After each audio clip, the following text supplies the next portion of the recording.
Non-astronomy stuff we do while observing on episode 469 of the Actual Astronomy Podcast. I'm Chris, and joining me is Shane. We are amateur astronomers who love looking up at the night sky, and this podcast is for everybody who enjoys going out under the stars. So, yeah, Shane, you were talking about maybe us having a chat about the other things we do when we're observing. Yeah, like whenever we go out with a telescope, whether it's together or even when I'm by myself, it's not like it's astronomy the whole night. We typically do other things that complement the hobby or kind of give us a break in between observing, to let the eyes rest a little bit. So I just thought, yeah, it'd be fun to talk a little bit about that. Yeah. Yeah, sounds good.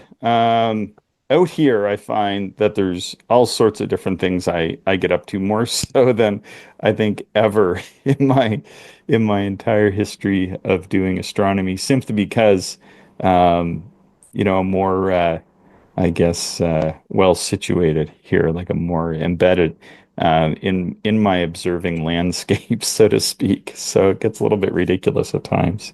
Yeah, yeah, absolutely. Yeah, how about you? Do you want to sort of kick it off? Yeah, well, there's probably a number of different things that I could add to this list of things that I do. Probably the most common one is just socializing. Like when we get together, while you and I record this podcast, quite regularly. It's just different when we get together to observe. We talk about other things, and sometimes there's other people that join us, whether it's Mike or others, and it's really just nice to catch up and find out where everybody is in life and kind of what they're up to and vacation plans and all of that stuff. So, socializing is a big part of the extras. Um, but sometimes too, I'll just sit back and relax and listen to nature. That's probably you know almost well, I almost do that more than observe sometimes because you're always listening to the nature and hearing different sounds at night, and I always appreciate that. And then sometimes even just snacking. It's nice to Mm, have a snack to recharge or energize or make a warm beverage to heat up the internals a little bit.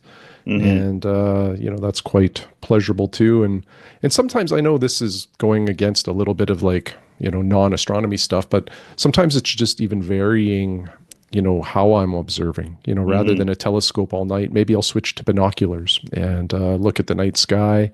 Maybe I'll look through other people's telescopes. But I think one of the keys for me, or why this is sort of an interesting topic, is that I think it helps with my stamina to stay out longer. If I Hmm. have other things to do or sort of allow me to, again, either rest my eyes or, maybe get off my feet so I'm not standing the entire night. All of that kind of stuff, adds up, and it helps to have a little bit of a respite or something different to think about. Yeah. The big thing that I do, which I didn't do as much in the past, but being out here is facilitated, is listening to music Mm, or the radio, sometimes podcasts, because even though you can kind of get things on your phone, typically I've found that doesn't work so well when you're observing for a variety of reasons. One, you might like wear your phone down, and now you're in the middle of the nowhere without any battery left on your phone, so that sometimes doesn't work out as well as you might want it. And then also I find like just the connection with the phone, at least where we are, typically either in a kind of in a hollow, like where I am, like I have good cell signal right where I'm sitting, but where I observe, for some reason, it doesn't necessarily keep the connection as well as you want it for actually listening to podcasts or the radio or whatever. So by having this permanent spot, though, what I was able to do is a few years back, I bought a little Bluetooth speaker, and I would use that, hmm and it had a red light built in, so that was great. That was mm, really good. hmm However, I found out. because it died. I can't even get it to charge anymore. So I used that a bit and then it croaked. So then I would use my phone again and I tried another speaker and it didn't work so good. But reading the specs is that a lot of these Bluetooth speaker batteries aren't meant to work once you get much below zero. Oh, okay. They kind of burn through the battery, or I think, like in the case of the first one I bought, I think it just kind of wrecked the battery some way, somehow, so that it doesn't hold a charge at all anymore. It was like $20 or something. It wasn't super expensive. Maybe you bought a nice high end one, it might work better. But in general, I've kind of found that. So I was looking around because when we put power into the observatory this summer, I thought, well, I'll look around and see about getting a Bluetooth speaker of some sort that has no battery. Okay.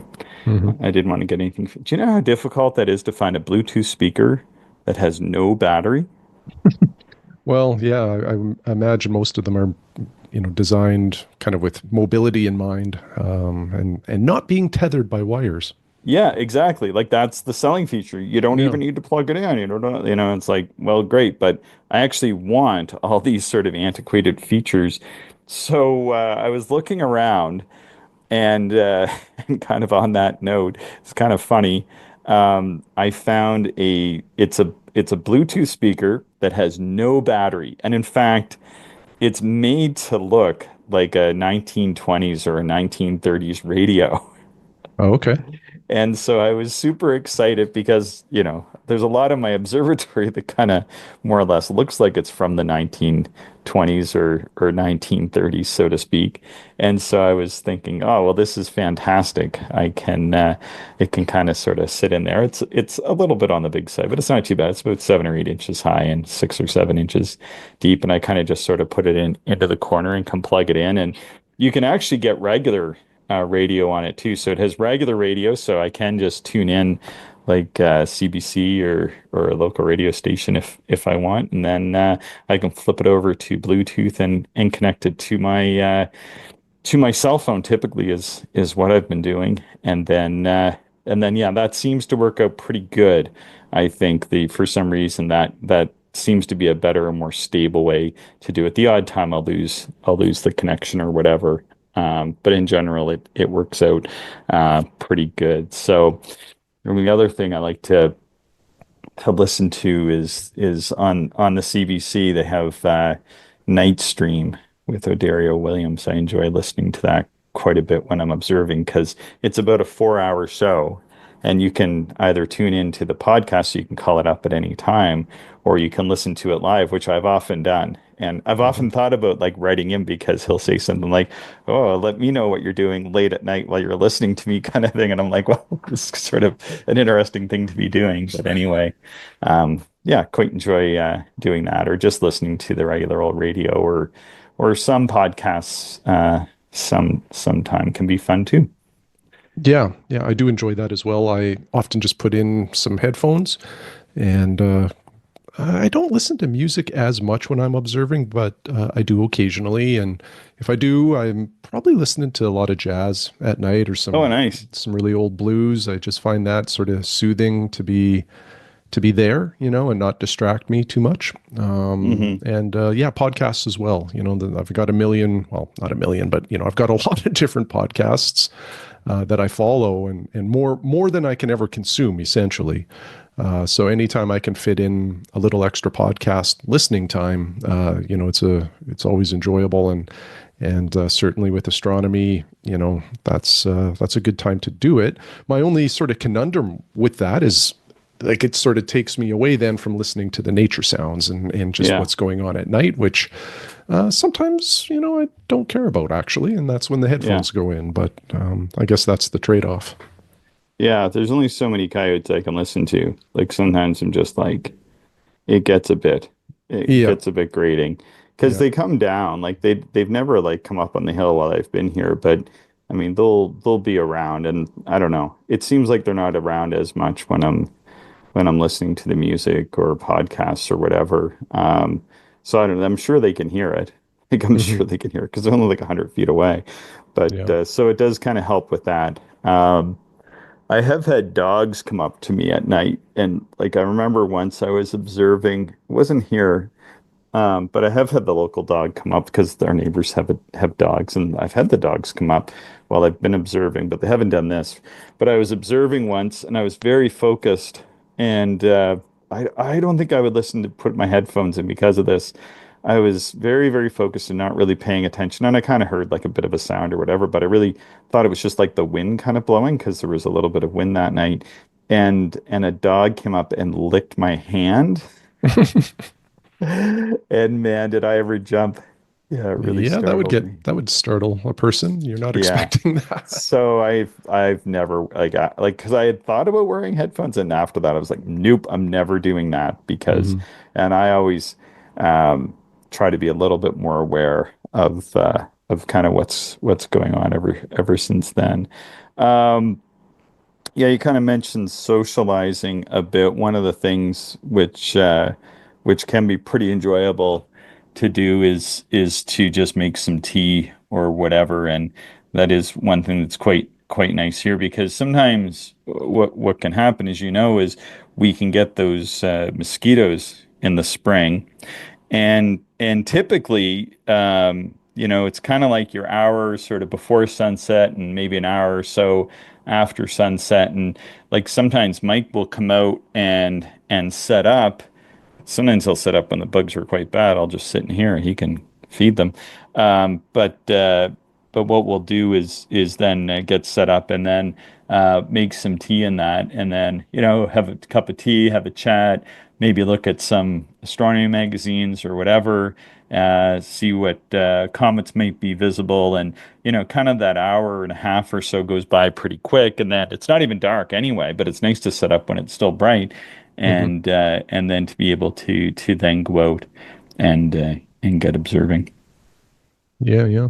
Yeah, no, that sounds really good. I remember an interesting thread on cloudy nights. Gosh, it'd be like at least a year ago, if not multiple years ago. And it was a thread about ham radio operators and combining kind of ham radio with astronomy. Yeah. And I do have my amateur radio license. I really don't use it, but I've never like combined the two, but I've always thought that's kind of a neat way to like kind of socialize and get some connection with other astronomers while you're at the telescope. If Mm, there's like anybody who's familiar with amateur radio is knows the concept of nets, which is like a sort of a time and a radio frequency when you gather to talk about either a certain topic or pass information. mm, And there was some talk on cloudy nights of trying to establish like an astronomy net where you could get on there and yeah, just kind of talk to other fellow mm, astronomers, which would be interesting. Although for my amateur radio purposes, it's mostly VHF, which doesn't have that great of range unless there's a repeater around, and you're really sort of limited to the local points of contact. You really couldn't mm, talk to people across the globe or greater distances. So but again, it's always been something that's intrigued me because there's been many times when you and I are observing at the same time, just not together. mm. And then we're exchanging text messages the whole Yeah. night, which is kind of similar, but not quite Yeah. the same either. So, Yeah, that's what I was going to say is that sometimes um, text and even talk, like sometimes Mike and I will just get on the phone and he'll be observing somewhere and I'll be observing here. And it's actually quite fascinating to do that because when Comet Atlas was around in October and he was just sort of south of here, like, within 40 or 50 kilometers, and he was able to observe it, and I was under cloud. I think mhm. on the previous night, I was able to get it pretty good for a short while, and he couldn't get it at all. Like it's kind of amazing sometimes how much difference like 50 or 60K can make. Yeah, absolutely.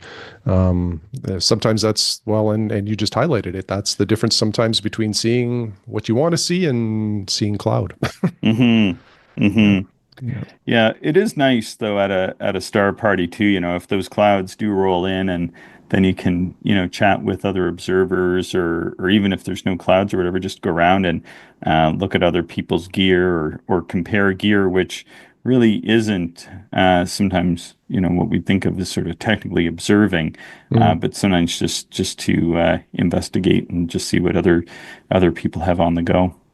Yeah, yeah, that is fun, and sometimes like club gatherings when there's a lot of people out observing, sometimes they'll also organize a barbecue. So somebody will be cooking burgers and providing a little bit of a refuel, at 1 in the morning, which is always appreciated too. Mm. What do I got here? Oh, just like listening to nature was something I spent a lot of time doing last year because we're getting a lot of really good skies, but pretty late at night. Okay.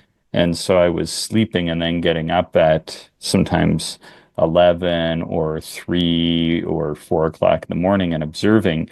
And the we didn't have as much snow last year, and the lake would um, crack. It has like these pressure ridges that run through it, and so you could really hear it cracking in the still of the night. And that was one of my most favorite and memorable experiences. I've heard lakes crack before from time to time, but it's a whole different experience when it's like 4 o'clock in the morning. You're looking through the telescope, you're super focused, and that crack comes rolling down the valley.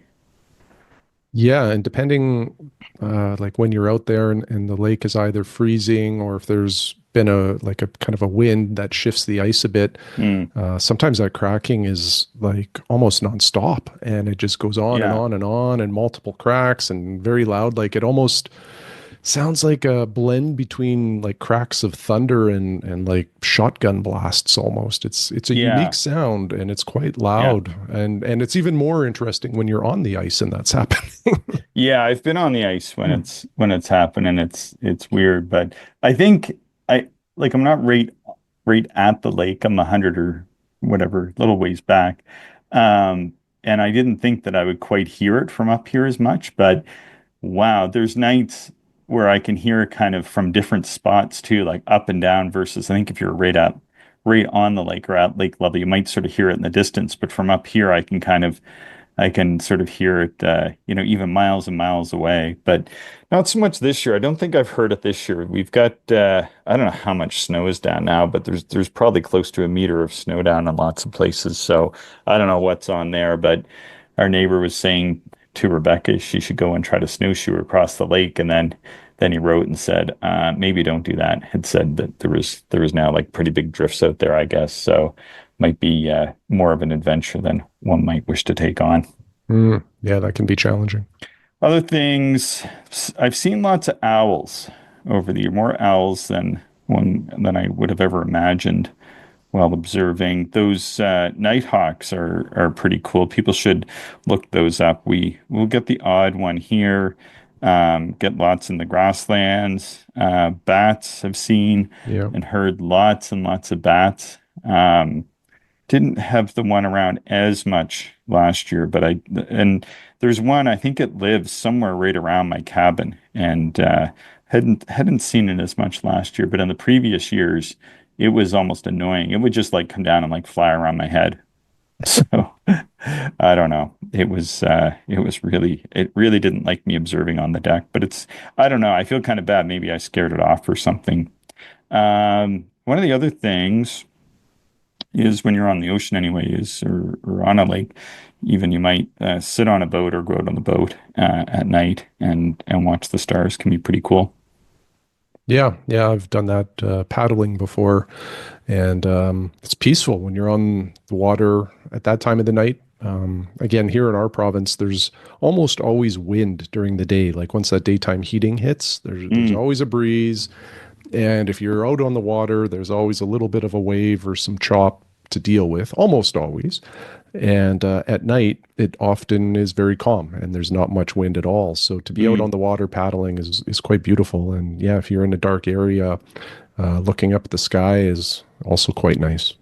Yeah, and speaking of which, this is kind of a weird thing to do. If people have done it, they're going to know what I'm talking about, which is Like just sleeping outside, which I used to do a lot when I was younger. I would just like sleep outside. I would just take my sleeping bag and my pillow with me and figure out where the sun is going to rise and park the car between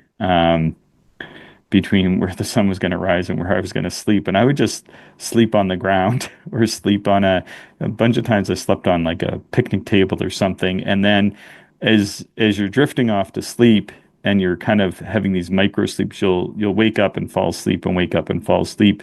And the sky will kind of like jump around a little bit. Mm-hmm. And that is a an interesting thing to do sort of between sleeps, so to speak. Just see how the stars have advanced across the sky. Yeah, well, what happens is that as you're watching it, or at least to me, like you'll be watching it and you're like, all right, like there's Cygnus and that, and then you'll be watching it, and suddenly they'll skip like a little bit, like because you'll fall asleep and then you'll open your eyes again, but you don't, like you won't realize you've been asleep for maybe 15 or 20 minutes or half an hour or something. And then you're like, Mhm. what just like it's almost jarring the first time you see it. Like you'll see like Cygnus like rotate, like you're watching it and then it just goes boop and it kind of rotates a little bit. You're like, wait, what just happened? Then you realize, oh, it's because I fell asleep a little bit, and then Okay. you kind of get used to it. But yeah, I used to do that all the time when I was like in my late teens, early 20s. Just go out and sleep on the ground. Not really sure. Like the place we used to do it is now infested with fire ants because of all the invasive stuff that goes on now. But anyway, not sure I would do it now, but when I was younger, it just seemed like a great idea, and I didn't worry about. I mean, now I think I'd be paranoid, like a skunk would come along or something, or a porcupine. But anyway, yeah, I used to do that quite a bit. Well, and you still like you kind of like you'll sometimes observe and then go sleep and then wake Mm. up and continue observing. So you just do it in a more comfortable way now. Yeah, I do it a little bit more comfortable. Yeah, that's for sure. But Yeah. yeah, I will do that quite a bit as well. Just where I'll observe a little bit and then I'll sleep and then I'll get up and observe more. Sometimes three times, and so that always seems a little bit ridiculous. But sometimes I'll sleep in the evening and then I'll get up and I'll observe and then have another period of 2 or 3 hours and then I'll get up and observe till the sun comes up and then I'll come in and go back to sleep. Sometimes I'll get like 8 hours of sleep in a night, but it's not all at once. Mm. So that's always not as good as it seems on paper, right? No, you still feel that. You can Yeah, get, a cumulative 8 hours, but it's not the same. it's not the same. It's not really necessarily like a recommended thing, but yeah, I was doing that a lot there last year, but this year none of that's panned out as well, sadly. So, Hmm. um, what else do I got? Like working on gear in the and working on the observatory. There's been nights where yeah, I needed to get stuff done on there, so I'll like sometimes be tweaking things or whatever, which is not necessarily my favorite thing to do, and it's observing, but it's not really observing when I'm doing that kind of stuff. I find that sometimes it can seem more like work than the fun of observing.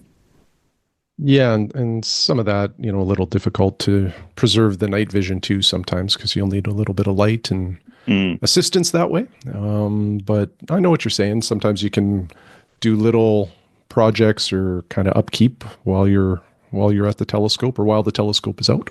Yeah. Some of the other things I'll do is sometimes I'll work on the observer's calendar one way or another, which is slightly different than regular observing. So I think it was this past April, we weren't having a good run of weather, but there was some nights where the moon was up quite well. Okay. And so I think even you and I were texting and Mike at the time, and I was going out and trying to verify that, I had sort of the right days and times for certain things. So it's just like even just setting up a telescope in the driveway and then just, kind of going back and forth and verifying some stuff over the course of, I don't know, like a month or so where we had this really weird set of variable conditions. And then the only halfway decent skies we had were around like when the moon was in the sky. So I was doing stuff like that. Sometimes answer listener emails in between, like, or just even while I'm out observing. and write podcast notes, yeah, that can definitely be something that I sort of get into doing, like depending on, when we might be, thinking of doing a podcast or on a certain topic or something. Hmm. Oh, and working on the Observer's Handbook, like, because I write that article each year on like a constellation that, where I do a bit of a deep dive and go through all like double stars and deep sky objects and that. And typically I don't observe every single last object that I'll put in, depending. But typically I try to observe about 70 or 80% of them Okay. and then sort of leave a few for the future. Yeah, looking, or sometimes I add them in as I'm writing the article and decide I might want to look at something in the future and then put it in or whatever. But yeah, that can definitely be something. How about Shane? Do you ever smoke your cigars when you're observing? No, I don't. If a cigar comes out, the optics go away. Yeah, that's it. Um, Two reasons. Like one, I just don't want that smoke anywhere near optics. Even though it's outdoors, it's probably very unlikely that there'd be any, I don't know, sort of negative impacts there because either the smoke goes up or gets blown away. But regardless, I don't want to take any chances. And Mm, the other part of it, for me at least, like when I do have a cigar, I just like to sit and relax. And mm, there is a little bit of a, at least for me, especially a stronger cigar, there's a little bit of a nicotine high that you can get. mm, And one thing that I don't like to do when I'm playing with expensive optics is have any sort of impaired mind. mm. So I don't drink alcohol. I don't smoke cigars. I just, focus on the astronomy. But if the clouds roll in and it's a nice night out, that's a good opportunity to potentially light up a cigar. Mm. Yeah, that sounds really nice. But I'm not really much of a cigar smoker, more of a, yeah, non-cigar smoker, but I can see how that would be nice. Let's see. I know some people do fire. We were talking before about things that people that are organizing astronomy events might wish to do and that don't quite work well with astronomy events in reality. So one of them is inevitably at the parks they'll get a person, typically a new person, and they want to have a fire and have us Mm, set up next to that fire while we yeah, observe. yeah. Yeah, there is other things that just don't work quite so well, or that's probably the leading one, which is a very difficult one to try to explain. Well, we can't really because there's going to be all this smoke, and they can't, like to them, it's this all-in-one thing that in their mind you're going to have this fire and you're going to have this telescope set up next to it, and it's going to be this sort of magical, evening because, they've probably in the past sat out at a fire and looked up at the stars, and they kind of people will make this association between sort of contradictory things, if you will. And sometimes they'll even show that in movies or TV shows too. I have seen that even in an astronomy type movie where they were setting the telescope up next to the fire. But I think in a very casual way that might be fine. You know, but I think that in a more serious way that yeah, that's not the best idea for the optics as well. Like if you're sitting around a fire, I don't know, it's just a different thing to do than to go do astronomy. Yeah, yeah. Again, it's while they happen at the same time, like usually in the evenings, it doesn't mean they're a good match with each other. Mm, And similar reasons to not wanting a cigar around optics. You definitely don't want campfire around your optics.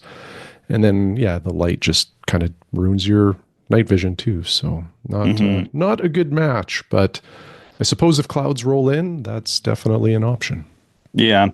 I remember at one of the parks once they decided it would be a good idea to try to combine a concert with a lot of drinking and astronomy. Mm. Um, yeah, and they didn't quite explain it that way. And then we went, and I was like, "How is this going to work?" And then yeah, it was. I think it was just Mike and I, maybe somebody else there. It was a disaster. Like thought people were going to get killed because yeah, it wasn't. I won't get into all the details, but yeah, it wasn't. It didn't feel safe. I'll put Mm, it that way. mhm. But I could see, because I think people who aren't astronomers will do these things. Like they'll go to a concert and the concert's at night and they look up at the stars and it's quite pretty and everything. And then the thought passes their mind, oh, it'd be neat to look through a telescope at some of this stuff. And then, oh, well, what we'll do is we'll combine this concert that we're putting on with these guys with these telescopes, and it's going to be this great thing. And then it's like, oh no, this is just a bad idea at like a whole different level, right? Mhm, mhm. So anyway, but I think they've kept the astronomy and not kept the concert thing, yeah, because of safety concerns and that sort of thing. So, but yeah, sometimes there can be those yeah, those things that pop up as well. So, but yeah, let's see. Anything else there? I think yeah, like I said, for me it's really the sitting, observing and listening to music or the radio or whatever, just while I observe. It's just nice to have something on in the background, but really nice to have that as like part of my permanent setup now because I'd always kind of struggle a little bit with getting the logistics just right and having it there permanently. I don't have to mess with it, and yeah, not a real expensive add-on like a $60 or $70 speaker isn't an insurmountable amount of money to spend just to be able to listen to some music at the telescope. Yeah, for sure. All right, Shane, how about you? Anything else there to add to this one? No, I don't think so. I think we're pretty similar. It's sometimes music, sometimes socializing, sometimes just listening to nature, and sometimes, some resting and sometimes all of that combined. So, I have to say that all of the aspects we just talked about adds to my enjoyment of astronomy. And, Hmm. it's not all about looking through the telescope. There's a lot of other fun things or enjoyable things to combine into the night. Sounds good. All right. Please subscribe, share the show with other stargazers you know, and send us your show ideas, observations, and questions to actualastronomy@gmail.com. Thank you, everyone, for listening, and we hope you enjoyed the show. If you are interested in more information, would like to contact us, or if you would like to support the podcast, check out our website, actualastronomy.com.